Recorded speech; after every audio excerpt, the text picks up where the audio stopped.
연일 북한의 핵과 미사일 위협에 세계가 긴장하고 있는 가운데 그 어느 때보다 안보의 중요성이 절실한 시기입니다. 2017 서울 안보대화가 다음 주로 다가왔습니다. 대한민국 서울로 각국의 국방 관료들과 또 민간 안보 전문가들이 집결한 이유, 국방부 양성태 국제정책과장에게 직접 들어봅니다. 어서 오십시오. 네, 안녕하십니까. 네. 자, 과장님 올해 6번째를 맞는 서울 안보대화입니다. 유일한 분단 국가에서 열리는 그런 회의이기 때문에 좀 의미가 있다고 보는데 어떻게 평가하십니까? 네, 서울 안보대화는 아시아 태평양 지역 다자 안보 협력과 한반도 평화 정착에 기여하기 위해서 2012년에 최초로 개최를 했습니다. 아시아 태평양 지역의 안보 상황은 아시는 바와 같이 국가 간의 어떤 정치적인 이해관계라든지 또는 경제적인 상호 오전성이 굉장히 이제 증가되어서 매우 다양해지고 있는데 상호 간의 어떤 갈등 요인을 해결하지 못한 채 군비 경쟁의 어떤 그런 위협에 직면해 있습니다. 또한 이런 어떤 위협뿐만 아니라도 해양 안보라든지 테러, 그다음에 재난, 난민, 사이버 안보 특히 그런 문제 같은 경우에는 이제 어떤 초국가적이고 비전통적인 그런 위협의 종류인데 그러한 위협이 이제 국제적인 이슈로 그렇게 대두를 하고 있는 상황입니다. 네. 저희가 이제 오늘날 그 국제사회가 직면한 안보 위협을 이제 개별 국가 차원에서 대응하기는 사실 좀 어려운 상황이고요. 국제 공조를 통해서 국제 대응을 통해서 다자간 안보 협력이 필요한 그런 현실이라고 볼 수 있습니다. 특히 이제 한반도의 평화와 안전, 그다음에 또 더 나아가서는 아시아 태평양 지역 그리고 세계의 어떤 안보 환경 개선과 그다음에 국가 간의 어떤 신뢰 구축 이런 것을 위해서 이제 서울 안보대화가 국방 차관급의 그 정부 관료라든지 아니면 민간 안보 전문가들이 모여서 이제 올해 6회째를 맞은 그런 대회입니다.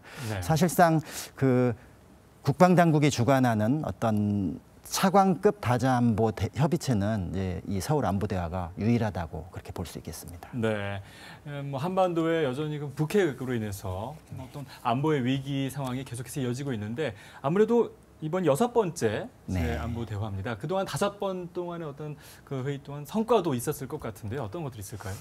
예, 최초에 이제 2012년에 서울 안보대화가 개최되었을 때는 아시아 태평양 지역의 나라 중심으로 이제 출범을 했고 지금은 이제 6회를 거치면서 참가국 수도 많아지고 의제도 굉장히 다양해지면서 확대되었는데요.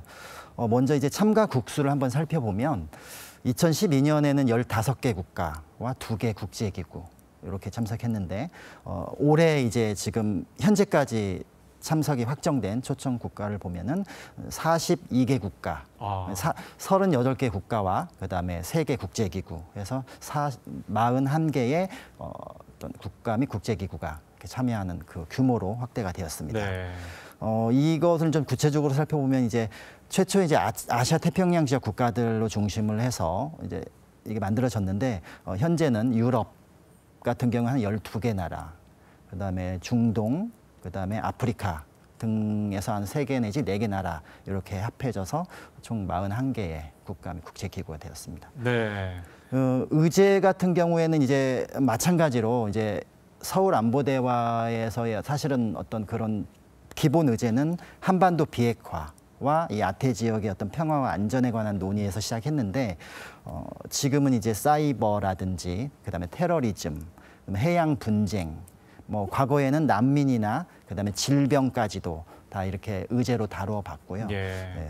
그만큼 이제 어떤 한 국가라든지 지역 내의 어떤 문제보다는 초국가적이고 비전통적인 어떤 그런 안보 위협에 대한 논의로 확대를 해왔다는 점에서 큰 성과라고 볼 수 있겠습니다.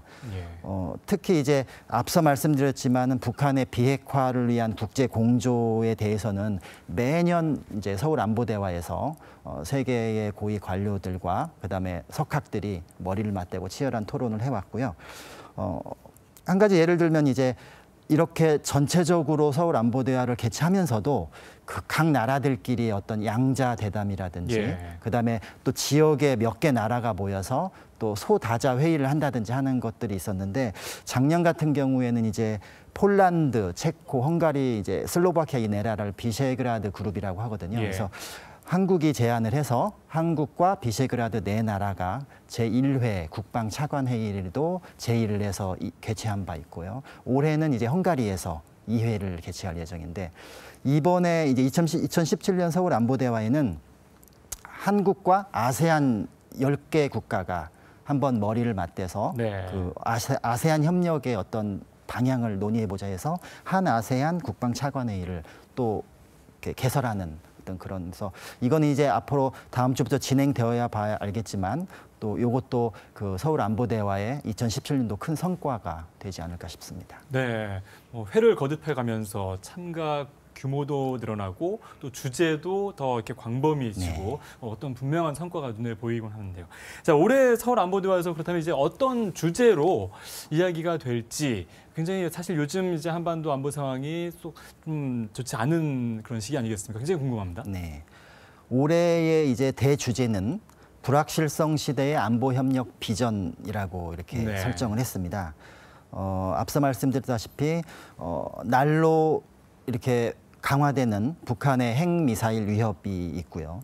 그다음에 여기에 더하여서 영내뿐만 아니고 세계 전역에서 테러리즘이라든지 해양 영유권 분쟁, 그다음에 사이버 범죄 이런 같은 문제들로 이제 기존의 안보 질서가 굉장히 동요되고 있고 예. 이런 것이 바로 이제 불확실성이 높아지는 어떤 그런 상황에 처해 있다. 이렇게 저희는 이제 현상을 인식을 하고 이러한 불확실성에 대응해서 세계 국가 간의 안보 협력을 구축하고 또 이를 어떻게 타개해 나갈 것인지 하는 그런 방안을 모색하는 그런 의미로서 올해의 그 불확실성 시대의 안보 협력 비전이 굉장히 중요한 의제가 아닌가 싶습니다. 네, 전체 주제에 대해서 이렇게 말씀을 해주셨고 이제 사흘 동안 4번의 어떤 본회의가 열리지 않습니까? 네. 주요 의제 한번 살펴보도록 하겠습니다.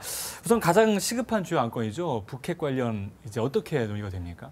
예, 이번 이제 본회의 세션은 4개가 있고 그다음에 특별 세션으로 2개가 있는데 네. 그 중에서 이제 첫 번째 그 개회식 직후에 하는 게 이제 그 북한의 핵미사일 개발과 그다음에 계속 이제 연이어지는 그런 탄도미사일 시험 발사 이런 부분에 대한 그 세계 여러 나라들의 어떤 대응하고자 하는 그런 토의를 진행하고 네. 있습니다. 그래서 북한이 이제 계속된 어떤 도발에도 도발에 대해서 이제 그게 도발의 수위가 극에 달하고 있는데 이제 그런 부분이 이 한반도와 동북아 지역뿐만 아니고 세계 평화에 대한 위협이 되고 있다. 이제 이런 그런 현상 인식에서 시작해서 하지만 이제 우리 한반도를 둘러싼 주변국이라든지 그다음에 거기에 더 넘어선 어떤 세계 여러 나라들의 어떤 그런 자국 우선주의라든지 이해관계가 이제 이런 북한의 핵미사일 위협 해결을 위한 어떤 의견 일치에 도움이 돼야 할 상황인데 이제 그러지 못하는 어떤 상황이어서 근데 그런 부분에 대한 어떤 그 관련 국가들의 그런 논의를 이제 효과적이고 실행력 있는 대응 방안이 무엇이 될지 그렇게 이제 논의하는 그 장이 되겠고요. 이번 본회의 1세션에 그런 올해 서울 안보대화에서 그런 논의를 통해서 실제 이제 지금 실존하는 어떤 한반도에서의 북한의 핵미사일 개발 네. 기술이 어디까지 왔는지도 한번 진단해보고 그다음에 북한에 대한 어떤 그런 도발을 효과적으로 제재할 수 있는 방안이 무엇인지도 계속 논의하는 어떤 그런 큰 의미를 가지고 있는 이번 세션입니다. 네, 차관들도 이제 오시지만 또 그 전문가, 각각 석학들도 이제 모이지 않습니까? 그렇다면 네. 보다 이렇게 학문적인 그리고 또 실제적인 군사적인 그런 시각에서 좀 폭넓게 논의가 될 수 있지 않을까라는 그런 생각이 드네요. 네, 그렇게 예. 생각하십니다. 자, 그리고 해양 신뢰 구축 방안 모색도 또 하나의 주제인데요. 이 해양 신뢰 구축 방안 어떤 내용으로 이제 주제가 이어질까요? 사실 해양 안보 위협이 어제 오늘의 이야기는 아닌 것 같고요. 연안국의 어떤 경제적 이유도 있고 안보적 이유도 있겠습니다만 해양 안보 위협도 이미 어떤 국가 간의 위협을 넘어서서 초국가적이고 비전통적인 그런 위협의 종류로 들어섰습니다. 그래서 해양을 항행하는 그다음에 상공을 비행하는 그런 주변국들, 이웃 나라들의 어떤 해양에서의 자유로운 활동이 제한받고 있는 그런 위험에 처해 있기 때문에 네. 이러한 이제 제약으로 인해서 국내 및 국제 어떤 안보, 경제 등의 어떤 전반적인 분야에 영향을 이제 미치게 되죠. 그래서 이런 부분에 관해서 이제 두 번째 세션에서 이제 논의를 하게 되고, 특히 이제 예를 들자면 이제 이번에 남중국해라든지 또는 동중국해를 포함해서 인도 태평양 해양에서의 어떤 해양 안보 위협이 굉장히 이제 국제적인 이슈로 등장을 했고, 이와 관련된 나라들뿐만 아니라 그다음에 이런 지역을 고민하고 걱정하는 다른 나라들이 이제 모여서 어떤 이런 국가 간의 경제 의존성이라든지 안보 의존성이 심화되고 있는데, 여기에 대한 자국 간의 어떤 그런 이기주의로 인해서 그 충돌이 될 수 있는 부분을 네. 예방하고자 이 두 번째 이제 해양 안보, 해양 분쟁에 대한 그런 대응 방안을 마련하는 세션도 의미가 있다고 볼 수 있습니다. 네, 두 번째 세션에서는 아세안 국가들의 어떤 또 굉장히 큰 관심이 있지 않을까라는 것도 생각이 듭니다. 마찬가지로 이제 아세안 국가들도 많이 참여를 하고, 그다음에 호주라든가 이런 뉴질랜드 이런 국가에서도 이제 이 지역에서는 굉장히 관심을 많이 가지고 있는 것으로 보고 있습니다. 예. 자, 그리고 이제 사이버 안보에 대해서도 한번 여쭤보도록 하겠습니다. 갈수록 비중이 높아지고 또 세계적으로 사이버 안보는 전 세계가 공동으로 좀 대응하는 그런 부분도 필요한 부분 같고요. 사이버 안보는 어떻게 또 논의가 되었습니까? 사이버 안보 분야는 이 서울 안보대학가 어떻게 보면 이제 초창기부터 가지고 온 그 어떤 고유 의제라고 볼 수 있습니다. 그래서 이것도 6회에 걸쳐서 계속적으로 이렇게 논의되고 있고, 많이 이제 그런 논의가 또 수준이 발전하고 있는데, 특히 이제 이렇게 작년부터 시작된 어떤 그런 4차 산업혁명 어떤 그런 화두라든가 이런 거에 다 연결돼 있는 게 ICT, 정보통신기술 분야잖아요. 그래서 그런 분야에서의 그 사이버 기술 이런 부분이 이제 중요한 국가 기반 시설이라든지 그다음에 산업 시설에 연결되어서 어떤 테러 단체들의 사이버 공격이라든지 이제 이런 부분으로 그 위협의 그 현상이 나타날 수 있기 때문에, 이런 그 현상 관련해서 이제 국가 간의 그런 대응 방안을 논의하는 자리가 되겠고, 국가별로 따져보면 사실 이 사이버 안보 분야에서는 어떤 이런 예방이라든지 또는 대책이라든지 이런 부분에 있어서 규정 제정에는 굉장히 공감을 하고 있는 현실입니다. 워낙 중요한 분야이기 때문에. 그런데 이제 실제로 실무적으로 이제 이런 부분을 들어가 보면은 굉장히 각 나라의 어떤 이의 타산이 있고 하기 때문에 그런 주도권 경쟁 때문에 결론이 쉽게 도출되지 않아 왔던 그런 분야라고 볼 수 있고, 따라서 이제 올해는 조금 더 이 사이버 공간에서의 어떤 안정과 평화, 이게 그 물리적인 공간에서의 그런 평화 구축만큼이나 굉장히 중요한 우리의 일상 생활이기 때문에 이 사이버 안보 질서를 창출하는 어떤 그런 의미로서 이번 세션도 굉장히 의미가 있다고 생각합니다. 네. 자, 그리고 정말 세계 공통의 과제라고 할 수 있겠죠. 요즘 각 지역뿐만 아니라 요즘 유럽에서 발생하고 있는 어떤 테러들, 이 테러에 대한 국제 공조도 굉장히 중요한 이슈가 아닐까라는 생각이 드네요. 예, 이 테러리즘은 우리 국민들도 많이 이제 그 세계적인 유명한 그 굉장히 그 충격을 줬던 테러 그런 사건들을 많이 접해서 많이 알고 계시고, 이 테러리즘 이 과제는 올해 신규로 이제 그 의제로 채택이 된 분야입니다. 그래서 굉장히 이 논의의 내용과 방향 그리고 결과가 어떻게 될지 저희도 궁금증을 이제 가지고 있는데, 국제사회가 굉장히 새로운 형태의 테러로 그 국민 안전이 위협을 받고 있습니다. 그래서 테러 세력이 직접적으로 이제 조직하거나 주도하는 것도 있지만, 실제로 온라인을 통해서 이런 어떤 극단주의, 폭력적인 극단주의 세력의 선전에 이제 동화되어서 테러에 새로 참가하는 어떤 국민이 있을 수 있고,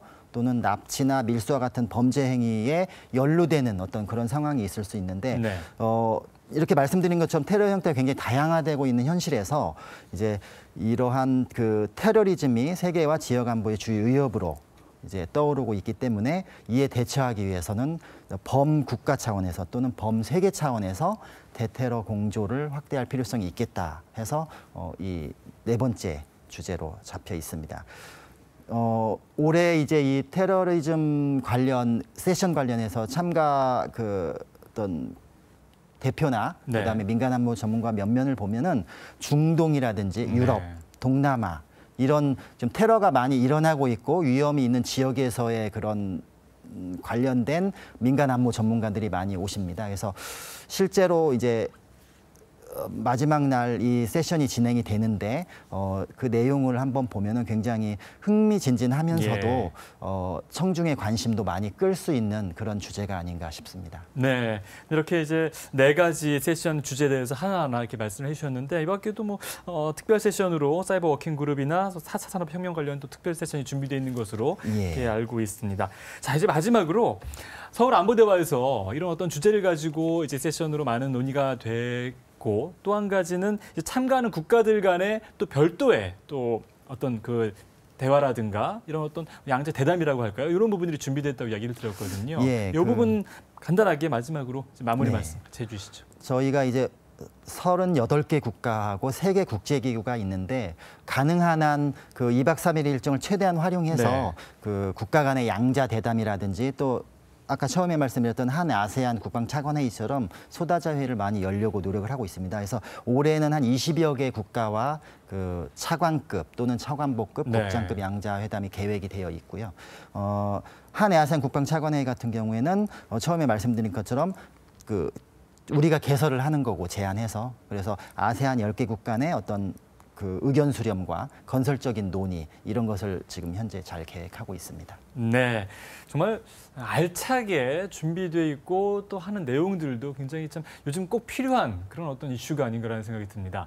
범국가적인 공조로 우리 한반도의 안전은 물론 또 세계 평화를 지속시킬 수 있는 다양한 해법들이 이번 서울 안보대화를 통해 도출됐으면 하는 바람입니다. 자, 지금까지 국방부 양성태 국제정책과장과 함께 나눠봤습니다. 오늘 말씀 감사합니다. 네, 감사합니다.